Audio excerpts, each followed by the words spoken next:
This is an ultimate global podcast. Hello, and welcome to our Daily Dose podcast, covering all about day-to-day global affairs. You're listening to Saurabh Kaura and George Mavros from Sydney.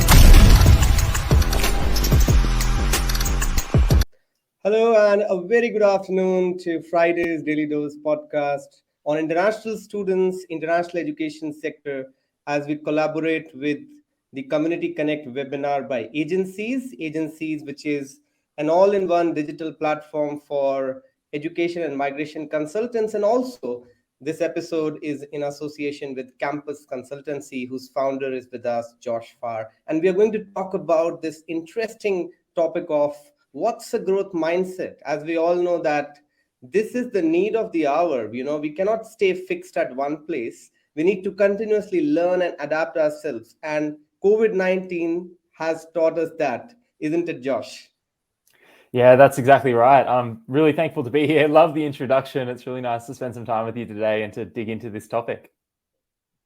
Yep. So what are your general thoughts on having a growth mindset? I know that I just had a discussion with you before we started this session that you came up with this idea that as a student leader of UNSW, when you come out of the university, you can also make more student leaders. You can inspire more people to become student leaders and also make them job ready. So what really made you think about this idea, and what are your thoughts on, growth mindset in this era? Yeah, I love it. So firstly, for everyone joining us, thanks for spending some time together. Maybe it's helpful if we start with a definition, Saurabh. So what is a growth mindset and what's the opposite and what are the benefits? So what is a growth mindset? So the original source material, I always like to credit, Carol Dweck wrote an amazing book called Mindset. So if you enjoy today, grab a copy of this book. It's incredible. A growth mindset is known as the most important belief. And what it essentially is a mindset. So a way that your mind is set. So it's something that you think is true. It's a belief system. It's a way of thinking that says if you put time and effort into something, you will improve. So the growth mindset bit is a belief or a mindset. Your mind is set on the idea that you can grow, that you can improve. So this, for example, for myself or for anyone else, says, okay, can my career improve over the next 12 months? A growth mindset says, of course it can. There are things I can do. There's feedback I can get. There's lessons I can learn. I can develop skills. I can take opportunities. And if problems get in my way, I can overcome them. The only other point I'll make, so I'm not long-winded, the opposite of a growth mindset is something known as a fixed mindset. And a fixed mindset says, no, I couldn't possibly get a promotion next year. My boss doesn't like me. I don't enjoy work, COVID, pandemic, government. A fixed mindset puts the locus of control outside of your body. It says somebody else is determining my life circumstances. And a growth mindset says, I'm in the driver's seat. Yeah. And I think we can also look at this particular terminology of what really makes you shift from a fixed mindset to a growth mindset. A lot of students sometimes, and not only students, but in general, people are stuck with the fixed mindset in the sense that they feel that wherever they are, they're comfortable with that. They don't want to come out of their comfort zone. They think that even if we don't learn new things, that's fine for us because our job doesn't require that. What really takes you to build that growth mindset, according to you? Yes, I think the terminology here is important. I'd say rather than to build it, it's to rediscover it. Every baby in the world has a growth mindset. Like there isn't a baby sitting there who's like, I don't know how to speak, I'll never learn how to speak. Don't know how to walk, I'll never learn how to walk. Go bathroom in my pants, I guess that's the way life is going to be. Like no baby thinks like that. Babies are searching and they're seeking and they're looking for things. So you might say, well, why does that stop? Why do we stop looking and growing and trying to improve? Because eventually in life we fail. Eventually we set out to do something and we're not successful. And we start to get feedback. Someone tells us we have to be a certain way to be good enough or to get love or to be significant. We're told that if you want to get a good mark in class, we have to sit down, be quiet, put your hand up only when you're called upon. And we're sort of brought into a society that gives us lots of rules. And rules are good. They help, make things possible. We need rules on the highway or it'll be chaos, right? But rules keep us safe. They also constrict us. So why I always say we need to rediscover a growth mindset is we have it when we're kids. When we're kids, you believe you can be anything. You believe you can be Superman. I don't know, Saurabh, did you have a favorite superhero as a kid, or did you have a magic power or any imaginary friend or anything like that? No, absolutely. You have so many of them. But one point that you really touched base upon, that as a kid, you are so eager to know about different things that you Yes. don't consider about the societal norms and behaviors of what others are going to judge you about. I think sometimes the societal norms and the people around you are also playing a key role in making you a person with a fixed mindset or a growth mindset. So And what do that's you sort feel of, about this yeah. fact that how well the people should not get affected by what's happening around them, instead Mhm. focus on being as creative as possible and learn new things? Yeah. And so I guess in that process, when you say, other people might make you, I would challenge that language a little bit and just say, with a growth mindset, and as you rediscover it, the reason it goes away is you start to believe your limitations. If you want to lose a growth mindset, if you want to stop growing, I believe if you want to stop enjoying life, start believing limitations. Believe that you can't get the job. Believe you can't get fit and healthy. You hear people say it all the time. I'm just no good with money. I'm no good with math. I'm just not fit and healthy. I'm not that sort of person. And when we limit our identity, we limit our potential. And so a growth mindset says, I'm not going to believe, key language, I'm not going to believe that I have limits in terms of how much I can grow, how much I can give, how much I can make the world a better place. So as we start to rediscover that, we start to see people in our life not as barriers, but as enablers. I want to find the most brilliant people in the world, people like you. I want to speak to them. I want to learn from them. And I want to get feedback. I want people to tell me, hey, Josh, what you're doing here, it doesn't really work. Like, I want someone to tell me from today who knows more about growth mindset and psychology than me to say, hey, Josh, the way you explain this, it was actually slightly wrong and you could improve it by doing this. I want to hear that, because my belief is the more I learn, the more feedback I get, the more I grow, and the more I grow, the more I can give. So I'd really challenge people, if you're sort of thinking like, okay, how do we make this practical? Maybe I can take you today. We have a 6-step approach for a growth mindset. So maybe I can run your sort of viewers through that.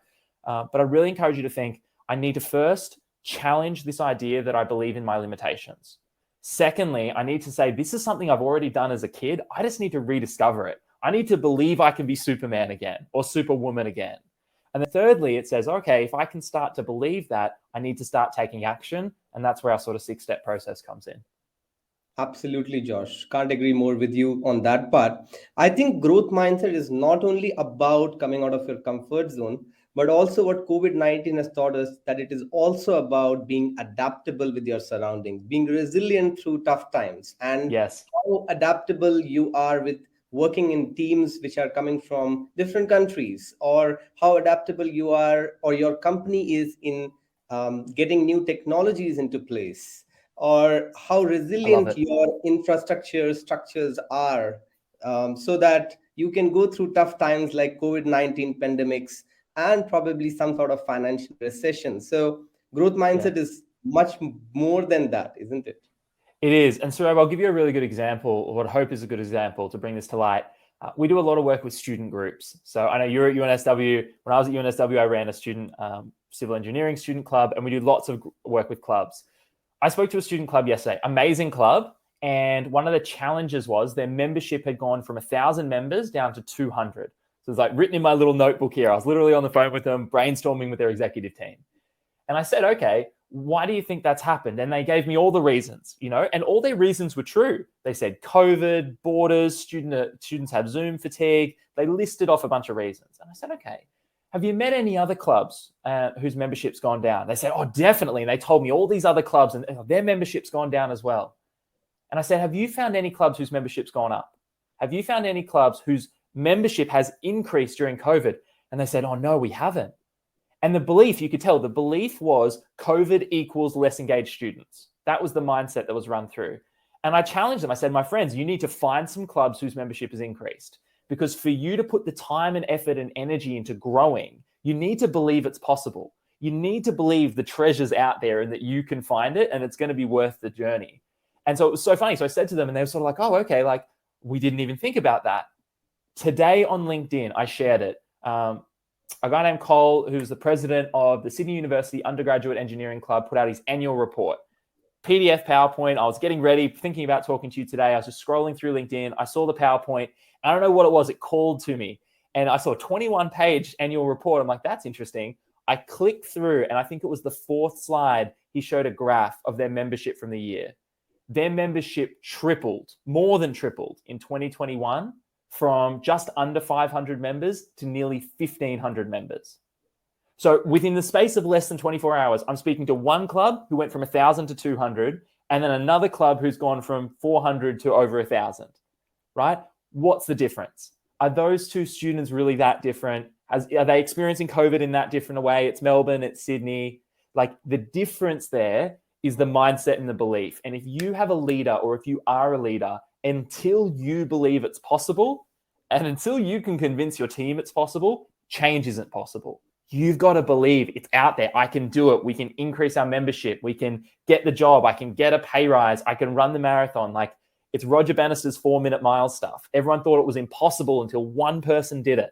And then a whole bunch of people ran the 4-minute mile. It all starts with the belief. Absolutely. It's all about believing in what you want to do.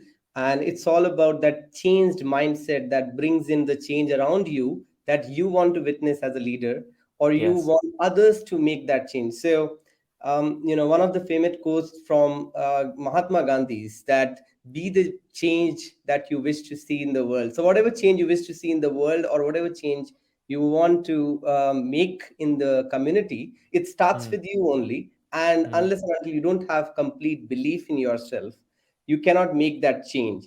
So why not talk about this important terminology of comfort zone now? Because Love it. as a growth mindset, it's also equally important for you to think beyond where you are comfortable in. And maybe we can talk about international students, but also in general, people who might be listening beyond international students as well, who might be employees in organizations, and they are thinking that we are still stuck in our comfort zone. Probably we are working as a project manager, and now we Yes. want to raise to next position. Yes. But we are not finding any time to do that. We don't have the right skill set, so they are coming up with different reasons, but they're Yes. not trying to grow from one region to another. So that's about coming out of your comfort zone. What do you have to say for that, Josh? Yes. I love it. I love your terminology here. Why would you ever leave your comfort zone where it's safe, where it's secure, where you've got a paycheck, where you know your friends, where you speak your language? Why would you ever leave your comfort zone if you didn't believe growth was possible? So the reason why we always start with belief is until you believe that it's worth going out there, you'll never leave. The story of the Buddha, right? Until the idea that there was something out there I needed to find, they would never leave. So with us, a comfort zone is really powerful. We all need a comfort zone. We need to feel safe. It's like Maslow's hierarchy of needs, those bottom order needs. We need to make sure we've got enough money in the bank to be able to pay for food, keep our landlord off our back, keep clothes on our back, pay our rent. So we need some degree of a comfort zone. The problem with a comfort zone is it does two things. One, it keeps us safe, and that's amazing. Secondly, it limits us, because when you're in your comfort zone, you're comfortable. So I'll give you a couple of examples of this. And then we'll talk about why you need to overcome it and how to overcome it. So an example would be when you go to the gym, right? When you go to the gym, or when you exercise or not, whatever you do, whatever sort of how you move your body, you have a comfort zone of something that you're willing to do and not overstep. So you might say, I'm going to go to the gym, I'm going to work out in this particular way for this length of time, and I'm kind of comfortable there. I might push myself, stretch myself a little bit, but I'm not going to go beyond that. You'll have a comfort zone when it comes to spending money. Some people's idea of spending money is, I couldn't spend more than $100 a week on food, right? Other people will spend going to debt spending money, and they might go outside of that comfort zone, which can be positive or negative. Whether it's food, whether it's exercise, whether it's our careers, whether it's our relationships, whether it's meeting people, whether it's getting on the phone. Some people's comfort zone is, I could never in a million years go on a LinkedIn Live, right? I can't do that. I'm not good at that. Other people say, yeah, sure, I'll do it. Throw an opportunity at me. So our comfort zones are all different in different areas of our life. But what it basically means, a comfort zone is where your skill meets your challenge. Skill meets your challenge. And even more specifically, you could probably go to the degree to say a comfort zone is when the challenge is less than your skill. So Soviet psychologist Vygotsky kind of made this terminology of zone of proximal development. What he said was there's sort of three zones to consider. One zone, your comfort zone, where the challenge you're facing in life is less than your skill. Now, that's fine, because if you go to the gym and you lift 1 kilo weights, as long as you're like fit and healthy, not recovering from injury, the challenge, 1 kilo weights, is less than your skill. That's fine. You'll do it. You probably won't break a sweat, but you definitely won't grow. So comfort zone equals no growth. On the other end of the spectrum, I don't know why I use the gym, it's just a simple analogy. You can go to the gym and go into what's called the danger zones. You go to the gym and pick up 50 kilogram dumbbells. And if you're cold, walk in the door, try to whack them up on your shoulders, unless you're very, very strong, you're more likely going to hurt yourself. In the same way, if you go into a networking event and you're overconfident, you might come across as arrogant. If you go into work and you demand that your boss doubles your pay rise today or you'll quit, you're in the danger zone. So the danger zone is like things are definitely going to go wrong. The comfort zone is nothing's going to go wrong, but you won't grow. And what Vygotsky said was there's this sweet spot. There's this spot in the middle where your skill and your challenge are meeting each other. And you have to increase the challenge to increase your skill.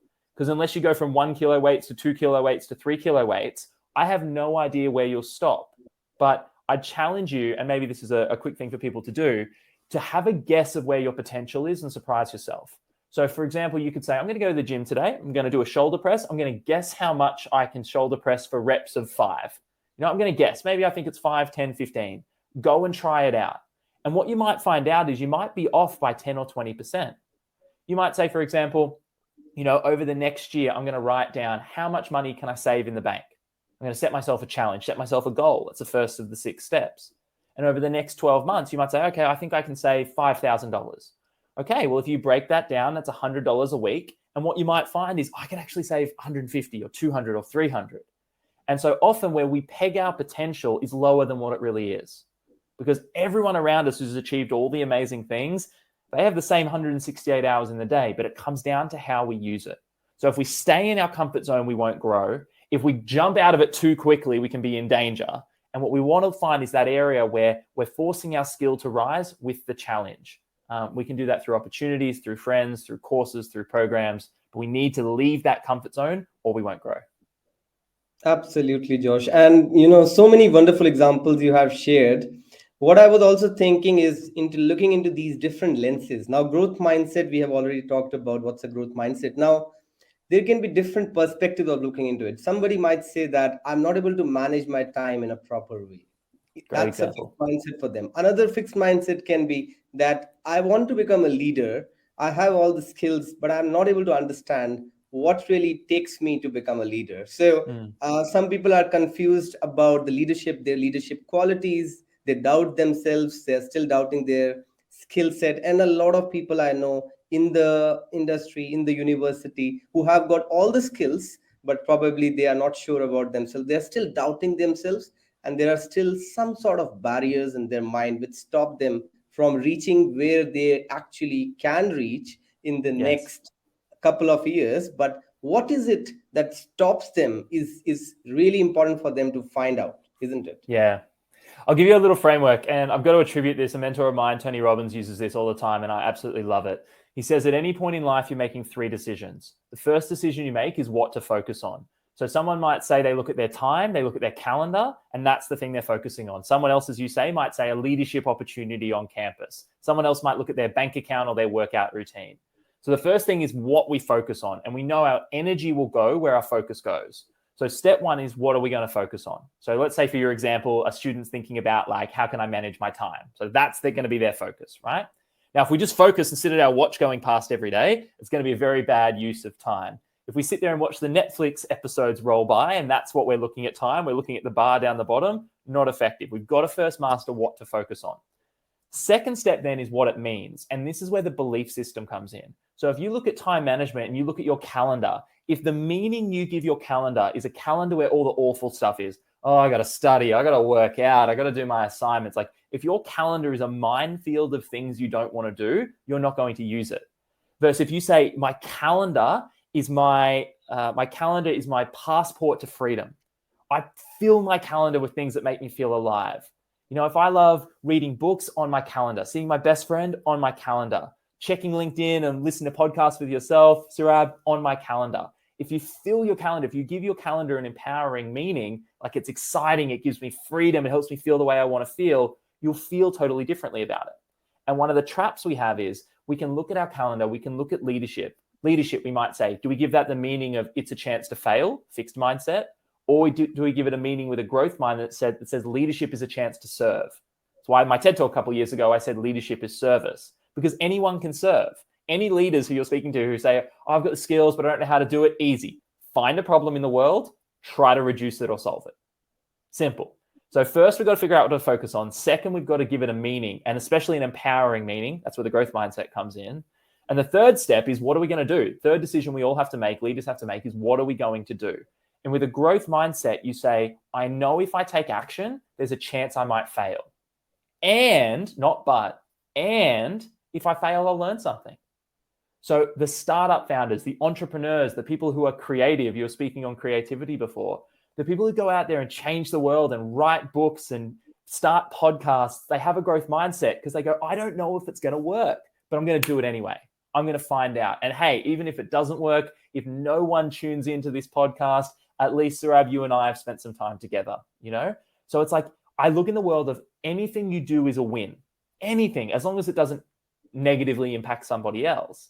But if you do something, you're going to learn, you're going to get experience. And worse comes to worse, you're going to figure out what you don't like. Like, I had to do tons of jobs to figure out what I didn't like. And it was really helpful. Rather than saying, oh, I'm a failure, I messed up, I should never have done that. I said, okay, I've done that. I can't change the past. I can change the future though. So a growth mindset looks at the future and it says those three decisions. What am I going to focus on? Things that I can influence. Secondly, can I give it an empowering meaning so I feel good about it, so I'm excited? You know, my calendar's a passport to freedom, not my calendar's a jail. And thirdly, what am I going to do? How can I take action right now to make things better for myself and others? Absolutely. It's not about thinking what's happened in the past. It's about predicting your future. It's about looking forward, because you cannot change the past. A lot of the times people are just focusing on their past. They're so unhappy with what has happened in the past. Probably they didn't do the right thing in the last 1 year or the last 2 years. And because of which they are spoiling their present, and they are also taking away the happiness of their future.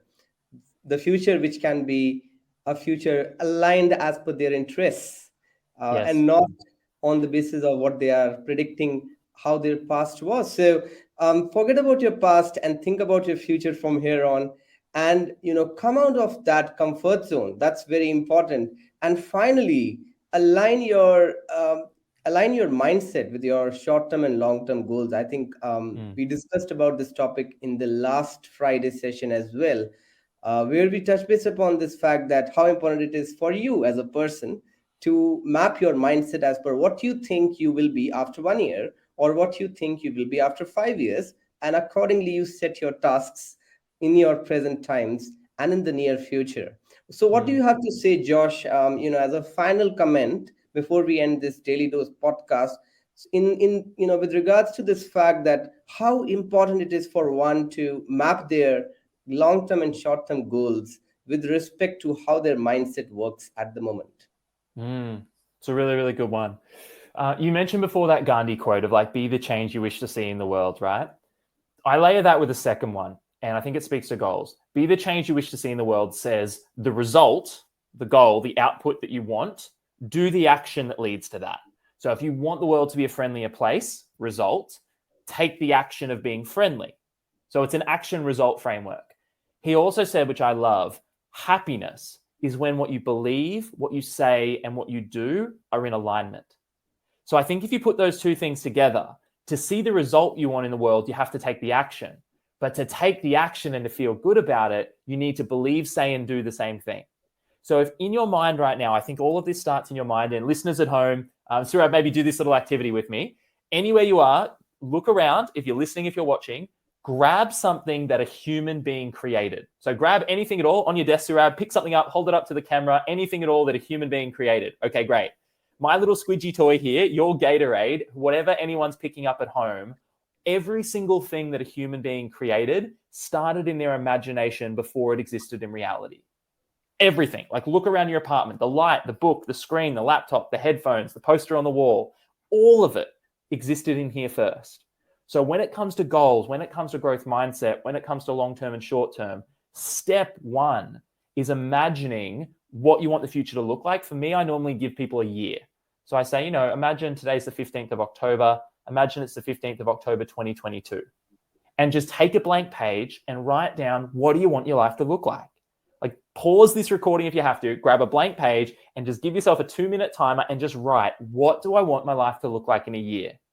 And then once you've got that down, once, especially if you're doing that with a growth mindset, if what you've got down excites you, if you look forward to it, then it's breaking it down into milestones. So you might say, okay, if you want to save $10,000 in the next year, then you might say, okay, that's $200 a week. I can do that. Once you've broken it down into milestones that seem manageable and possible, then break it down into actions that you can take. Call this process GMA. So the growth mindset says, firstly, what do I want? Secondly, I need to break those goals into milestones. And thirdly, because you can only control today, Friday, the 15th of October, what are 1, 2, or 3 things you could do right now that help you move in that direction? And so it kind of goes from the mindset and the goals to the actions. And as you said with that Gandhi quote, if you take the actions, you'll get the results. And it's sort of, we need to see it first in our mind so we can convince ourselves it's possible, so we can take the action and we can eventually work our way to the results. So that's what I'd tell people or challenge people to do today.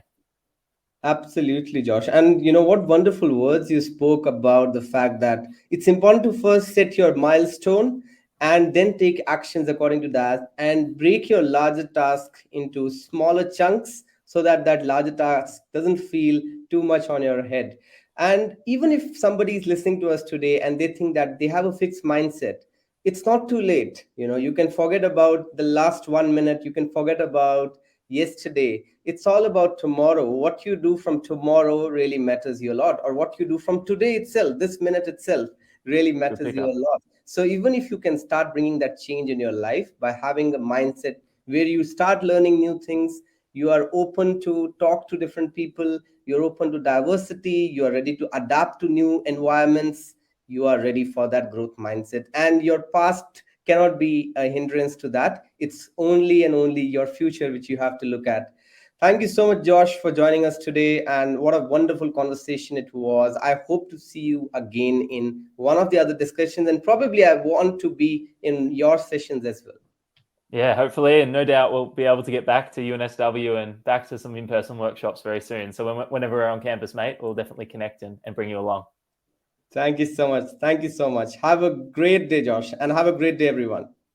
Thanks, Saurabh. Thanks, everyone.